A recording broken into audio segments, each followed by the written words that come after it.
With that storm, we got overwhelmed really quickly. I called my brother in from California. He came in to sell. He's a heck of a salesman. And we sold probably 2 years worth of work for my dad in like 2 weeks. This is The Balance Breakdown, the show where restoration contractors come together to learn how to sell more, build faster, and scale confidently.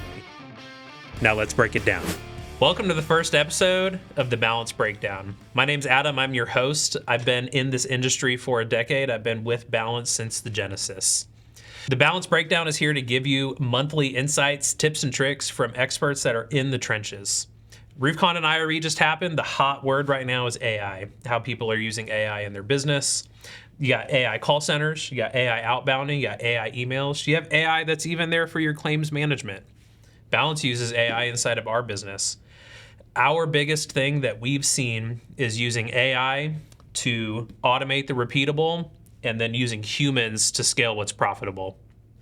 Our first guest is going to be Josh Roseboom. He is the co-founder and president of Balance Claims. But first, our top 10.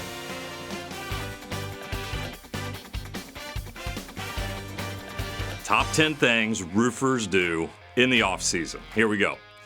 Number 10. Drink cheap tequila with senoritas in Mexico. Yes, sir. I'm sure there's a few of us that have done that. I know I've seen Cabo a time or two myself. Number 9. Pray for hail. Absolutely pray for hail, right? We're getting through this winter. Let's hope, we get some good hailstorms this year. And number 8. Buy a boat, 2 jet skis, and while you're at it, hey, a new truck. That's one way to use up your money for sure from last season. And number 7, finally get that divorce you've always wanted. I can relate to this. I wouldn't say I always wanted it, but we certainly got through it. Number 6, here's a good one. Update your Tinder profile and have a shotgun wedding while in Vegas for IRE. I was at IRE. I did not get married, fortunately. And number 5, have a baby. Abso-freaking-lutely. I don't know how many times I've seen that happen in the off season, but usually it's making the baby in the off season, having the baby in the spring. Number 4, what off season? I'm plowing snow.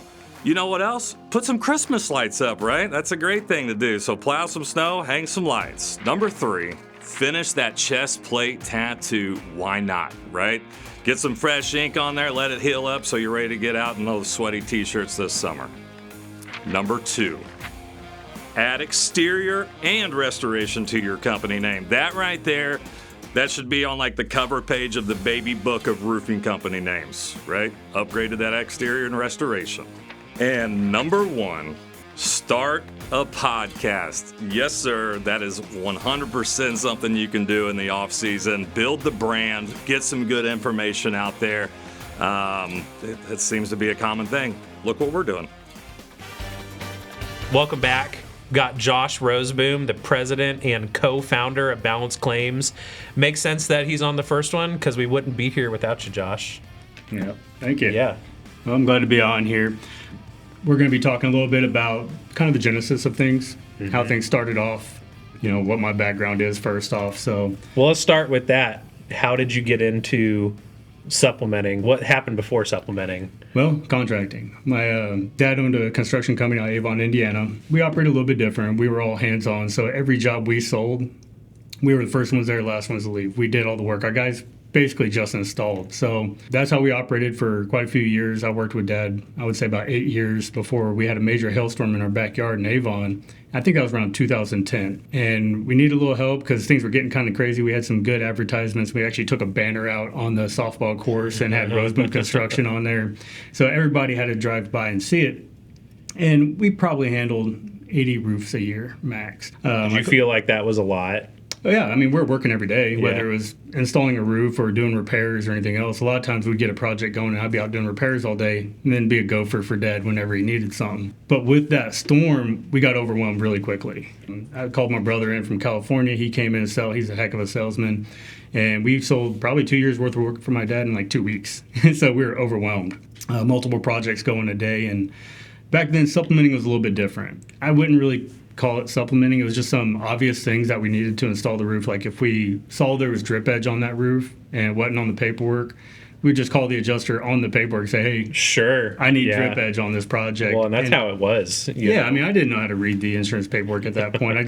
We could tally up the numbers and say, can I do it and be profitable and move forward? Simpler times. But it got to the point where they were calling me back, and since I was on every job, I'd be like holding gutter boards or dealing with step flashing, and probably not the most ideal time for an adjuster to call me back and for me to talk to them. A lot of times I couldn't remember what project they're talking about, what happened at that, because it's like 90 degrees out there. You're a little, focused on what you're doing. One time we were going to get materials. I think we're just going to Lowe's to pick up something, and we ran into another local contractor, and he's like, hey, man, I've been doing all this stuff systematically on all my projects on the back end. My dad looked at me, he's like, someone had a full-time job doing that, like he kind of sat there and thought about it. At that point, I still just, all right, what do we need to do? Let's get back to roofing. But we did end up looking for someone to help us with that since it was getting overwhelmed. And keep in mind, we were handwriting all contracts at that time, all our estimates were handwritten. Like, we just had our prices and just roll. Hold on. What'd the insurance company say about your handwritten estimates? They didn't really care for them. They really didn't. They would always lean towards their estimating software, Xactimate, versus my estimate. And really, we just want to make sure everything was covered. And it wasn't so bad back then that, like they are now with systematically removing line items. So it was okay. We could get by. But regardless, there was still something on every project that needed to be done. And I didn't have the time to make all those calls. It was taking me away from dealing with homeowners, from ordering materials for projects. I mean, we'd stay up till 10 o'clock at night after the project ended just to load up the trailer for the next day. We ended up getting a hold of a couple out of Texas that did a thing called supplementing. It was just a boyfriend, girlfriend, whatever. They were probably ex-adjusters. They decided that they would help us out. They flew in from Texas and was in complete shock when they saw how we were documenting our projects. While we were very efficient on how we were operating, to bring someone else in, it made it almost impossible. Like, where are all the photos? Where's all your projects are in manila folders in a box in your truck? Yeah, I could manage it that way. But to have someone actually help me with this project, they showed us how the project should be documented as far as photos, verifying measurements and stuff like that. Basically building an entire project so I can hand it off to them to work. And man, I tell you what, it was a night and day difference from trying to juggle that all myself to having someone else handle it. What'd you see? So you use Systematic, so you guys had a system. Right. What changed? What was the system, and then what changed to the new system with the Texas boyfriend, girlfriend supplementer ex-adjusters? I mean, really, before it was like, can we produce this job as is? Maybe one or two things that were missing we would just invoice for, and then we'd kind of move forward. It was just like a one-off basis, whether we supplemented or not supplemented right back then, to a system that every project got documented the same way, right? So as soon as we got there, we had a certain way we handled each homeowner. We educated them as best we could on the system. We always took photos first. We documented everything, verified measurements in the field. So we had a lot more documentation than what we did before. Didn't really need a lot. When I'm just calling them saying, I need drip edge, here it is. They kind of take my word for it most of the time back then. But really the documentation piece, and we had to have somewhere to store it all so we could share it with our team. We're kind of real familiar with what we're doing nowadays, right? So we were actually rocking Trello back then. It was just like little scorecards, basically. Shout out to Trello. But it worked. It was able to move forward. And our profit margins were actually a little bit higher than where we had them previously, just because there were things we're missing on estimates. We didn't know Xactimate. I think a lot of people back then just went off of per square cost, right? Am I at this per square cost? Yeah, cool, we can move forward. What that did was also teed us up for discovery things upon build, right? We didn't do a full documentation up front. We'd have to find more things on the back end. It just stretched the whole process out. But bringing them in definitely changed our business for the better, especially when dealing with the busy storm season. I had all the time to give back to my homeowners. I could go to more appointments. I could sell more, really focus on being the contractor instead of trying to be the insurance guy. Right. So moving on from kind of the genesis there, once we wrapped up that storm, that thought of that interaction at Lowe's kind of set in my head. And this is like, after the experience we had, I was like, this is something that every contractor needs to some extent. Whether they're a smaller organization like us that has a lot of opportunity knocking out the door and they just need help capturing that opportunity. And even bigger companies that they need to be able to scale out and have a proven process that they can rely on. So we did start Balance in 2015. Kind of a small group. We're operating out of Troy's house, comes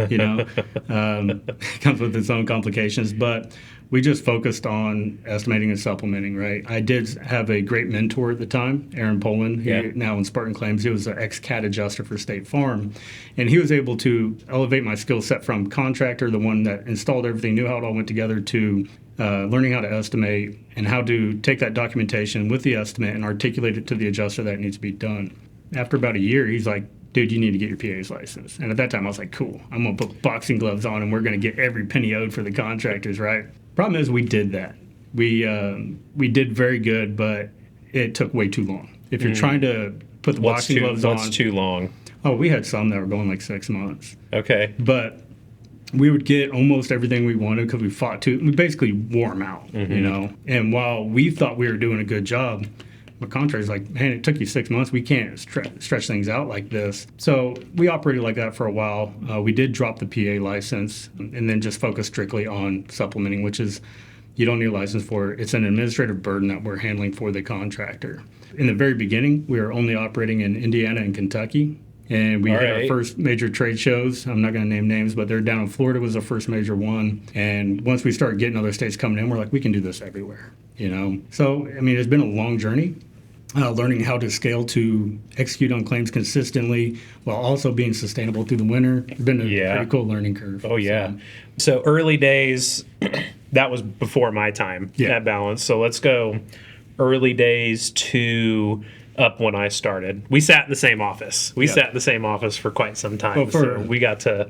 Yeah, for a long time, I was the estimator and supplementer, and I was training people underneath me as well to do the work, which is right about the time you came in. We had a little war room with like 6 people in there just cranking stuff out. We did have a little bit different approach. We had some other competitors in the space that were doing estimating and supplementing as well, but they had a little bit different approach. We wanted to bring everything in-house. We had a little bit more control and limit the amount of 1099s and stuff they were doing there. So about the time you came in, we were all W-2. We were scaling out, but we were sectioned out where estimators just estimated. That's all they did. I wanted them focused on one thing and do one thing very well. And we could scale that. It's easier to hire an estimator and a supplementer, an admin, and a sales guy than it is to hire one person that can do all of them. Well, and think about training. You know, how difficult is it to train one person to do 4 jobs? It's tough. Yeah. If they don't already have some skill set there. And especially in the early years, it's not like we're rolling cash. This isn't something that's extremely profitable. So how do you scale and keep it within budget? We brought in bright individuals that were driven, and we trained them to do it. So from the very beginning, they know shingles go on a roof. And we could train them to be an estimator. We could train them to be a supplementer, a little bit longer run rate. And we have hired some adjusters and stuff as well, ex-adjusters, some public adjusters that didn't want to do public adjusting anymore. But we found it to be a little bit better to grow it organically. They could do it the balanced way. So. The balanced way. What was turnover like? How difficult was it to find people that stuck around? We had a pretty good interview process, while still a little rough as like a startup company. We could pick individuals pretty well. From the time you came on, we still have a handful of people that have been around that entire time. Turnover is going to happen. Burnout factor is going to happen. Not everybody's kind of built to handle the volume that we can tackle. So even people that we've brought in that were very good at their job, once we hit them with the task load that they needed to handle, they got burnt out real quick. Maybe they were ex-sales guy that was used to being out and about. Now he can't be sitting at a desk for very long without getting distracted. Oh, yeah. But turnover does happen, and you got to be able to prepare for that as well. We brought in a lot of interns in the beginning. So we brought them in from the colleges for the administrative tasks, because it is a lot of admin that's associated with our workload. Not all of it's on the phone with the adjuster or writing the estimate. There's communications back and forth and all the things that make us operate. So there's certain times of the season we need them a little bit more than others. So the interns worked out great. And 2 of those interns still work at Balance Claims. Absolutely. What kind of things? So I've seen it scale. I saw it go from a tiny war room to we're in a massive office now with a nice set and a monthly show and all of those kind of things. If supplement companies are popping up left and right. I've been to many trade shows over the last years, and I'm always meeting someone new who said, I own this supplement company, and we sit there and chit-chat. having been around since before contractors knew what supplementing was, somebody starting today wanting to start a supplement company, unlimited funding and investors, what are they going to struggle with? People management is one of the tougher things. Money can, if you are unlimited funds, you could solve that by just hiring the best of the best. They're going to be expensive. Then you got to worry about, bringing enough workload to keep the best of the best busy through all periods of the season, of the year, right? So wintertime's obviously going to be slower when half the country's under snow and ice fishing and doing other fun things, or in Mexico. But yeah, I mean, I would say the people management and systems and processes. What is your core approach on how you're doing it? There's a lot of work out there. There's a lot more supplement firms. I think when we started off, there was 2 other ones besides us. One of them's still around, and we're about the same size company. But there's a lot of work out there, and I see a lot of companies struggle with the sustainability, and I think that comes down to people management, honestly. Yeah. Did you have like a light bulb moment of systems, processes, SOP where it changed from sub-$1 million company to where we're at now? Yeah, I mean, from the very beginning, we were big on like CRMs. Everything had to be in the CRM or it didn't exist, right? Because we need to be able to attack this as a team instead of an individual. So I think having a team that could work each other's workload. If one goes on vacation, they're allowed to go on vacation, right? That workload doesn't suffer. Or if they're sick, something happens, that workload's covered. Because everything was in the CRM, someone could jump in there at any time. I wouldn't say there's one thing that really stood out in that process because we kind of did it the same from the very beginning. We were very well structured from the very beginning.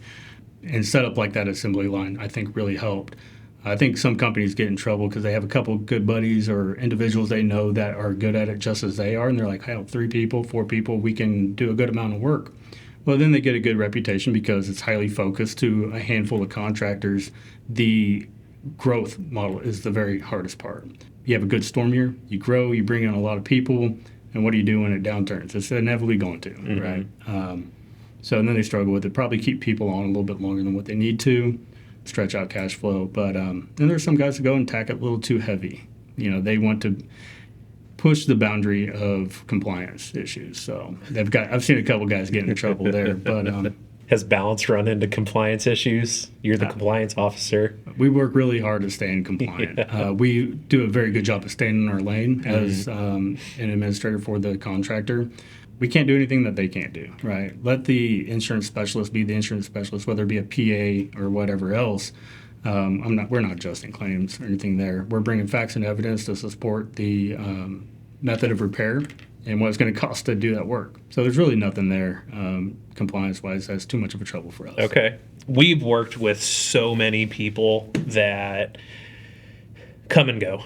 I've been around to see their turnover just in sales rep worked for a successful roofing company, went and started their own thing, and it fell apart because of a number of different things. What's something, you've been a contractor, you've been a PA, you own a supplement company, and business owner is probably what I would describe you as currently.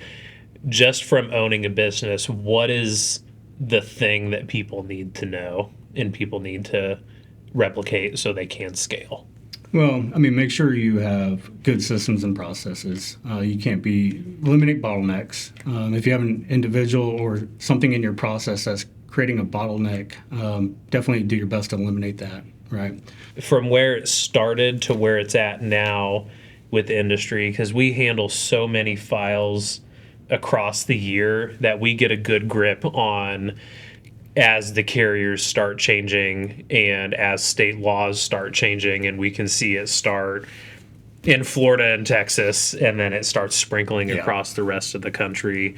Where did it start versus where are you at now? What's the biggest change? There's been a lot of changes in our industry. To go back when we first started doing this, we had to explain to contractors that you could supplement. They're like, oh crap, I can go back and get more money. Well, yeah, if you're doing the work, you can, right? To now where everybody knows about supplementing. It's a thing that has to be done, right? So I would say just the understanding of supplementing and the commonality of it is really exploded. So that's one of the biggest differences in our industry. As far as with the carriers, they're going to always be doing something different. They're always going to try new things. They're never going to be content with how things are now. So there's always going to be new laws, new tips and tricks. And it could be regional, it could be national. I've had areas where one insurance company will not do one thing. Everywhere else, they don't have a problem with it. I would say in the claim space, or whether you're a contractor, supplementer, or whatever else, controlling the controllables, right? If you can't control it, why focus your energy on it? What are the controllables? Well, for a contractor, how well do you document the project? How well do you educate the homeowner on the process?